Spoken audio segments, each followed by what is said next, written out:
बिस्मिल्लाहिर्रहमानिर्रहीम। अस्सलाम वालेकुम बच्चों, आज हम आपकी फिजिक्स की क्लास 9 की बुक से पढ़ रहे हैं। लास्ट क्लास में हमने बेस क्वांटिटीज का जिक्र किया था और ऐसा यूनिट्स बताए थे। उनके बेस क्वांटिटीज बेसिकली आपकी वो क्वांटिटीज होती हैं जो उसके हम मेन कोई उसका क्या कहते हैं वैल्यू उसकी डिनोट नहीं कर सकते।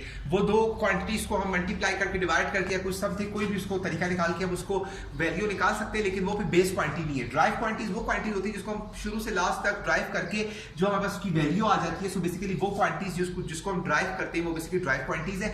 अब उनके ड्राइव क्वांटिटीज के नेम्स और उनके सिंबल्स जो है हमारे पास मौजूद होते हैं। अब उनको एसआई यूनिट में कन्वर्ट करने के लिए हमारे पास एक फॉर्मूला है, ठीक है। तो अभी हम ये पढ़ रहे हैं, इसको आपने समझना है क्योंकि आगे आपके न्यूमेरिकल्स जो होंगे, जब हम आपको न्यूमेरिकल्स पढ़ाएंगे वो सारा इसी से रेलेवेंट है। अगर आपको ये नहीं आया तो लेट्स सपोज अगर आप नहीं जानते कि यार किस कौन सा नेम किस ड्राइव क्वांटिटी को कौन सा नेम उसका इंडिकेट कर रहा है, सिंबल क्या है उसका और उसका एसआई यूनिट क्या है, सो बेसिकली वो फिर आपकी डिफरेंट है। देखिए मुश्किल हो जाएगा। एरिया, सबसे पहले आपको पता है एरिया जो है, एरिया को हम ए से डिनोट करते हैं और उसका जो क्या कहते हैं ऐसा यूनिट है वो है मीटर, स्क्वायर मीटर। क्या है? Square metre. एरिया की जो वैल्यू आती है हम उसको मीटर में डिनोट करते हैं। किस में डिनोट करते हैं? मीटर में। लेट्स सपोज आपके पास आ गया 12 एरिया है ना, तो आप उसको 12 मीटर में डिनोट करोगे। एरिया हमेशा मीटर में आता है, 12 मीटर, ठीक है। अब आता है स्पीड। स्पीड को बेसिकली स्पीड जो आपकी स्पीड को हम वी से डिनोट करते हैं। किससे डिनोट करते हैं? वी से डिनोट करते हैं। और स्पीड का जो आपका ऐसा यूनिट है वो मीटर पर सेकंड की कितनी मीटर पर सेकंड से काम हुआ था। लेट्स सपोज आपके पास स्पीड आई है 20, सो बेसिकली आप उसको फिर डिनोट करोगे, स्पीड उसकी है 20 मीटर पर सेकंड, मतलब मीटर पर सेकंड में 20 मीटर सेकंड में आप उसको काम कंप्लीट किया। फिर आता है एक्सेलरेशन। एक्सेलरेशन को आप ए से डिनोट करते हो। किससे? ए से। और एक्सेलरेशन का जो ऐसा यूनिट है वो है मीटर पर सेकंड स्क्वायर। मीटर पर सेकंड क्या है? एक्सेलरेशन का क्या है? ऐसा यूनिट है। फिर आता है फोर्स। फोर्स और वेट को आप एफ से डिनोट करते हो, ठीक है। फोर्स और वेट को आप एफ से डिनोट करते हो और इसका जो ऐसा यूनिट है वो न्यूटन। क्या है? न्यूटन।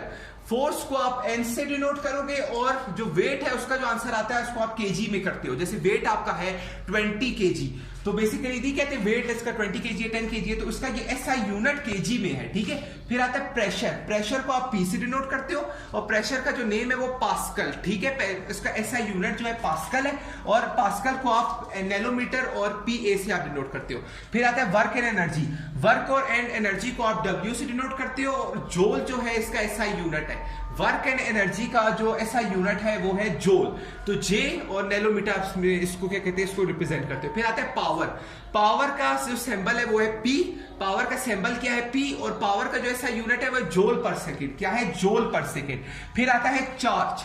चार्ज को आप क्यू से डिनोट करते हो। चार्जेस की जो वैल्यू आती है उसको आप क्यू से डिनोट करते हो और उसको एम्पेयर में आप नोट करते हो। उसका ऐसा यूनिट है एम्पेयर। जैसे आपको पता होना चाहिए कि कितने एम्पेयर वॉट, कितने सेकंड में कितने एम्पेयर जो है इसकी बिजली आ रही है। सो बेसिकली ये चार्ज का जो ऐसा यूनिट है ये है एम्पेयर। आप एक तो दोबारा देख लिया, एरिया का जो है वो है ऐसा यूनिट स्क्वायर मीटर, स्पीड का मीटर पर सेकेंड, एक्सेलरेशन का मीटर पर सेकेंड, फोर्स और वेट का न्यूटन, प्रेशर का पास्कल, वर्क और एनर्जी का जूल, पावर का जूल पर सेकंड एंड चार्ज का एम्पेयर सेकंड। सो आपकी वीडियो में इतना ही। आगे हम न्यूमेरिकल भी सॉल्व करेंगे और आगे पढ़ेंगे। अल्लाह।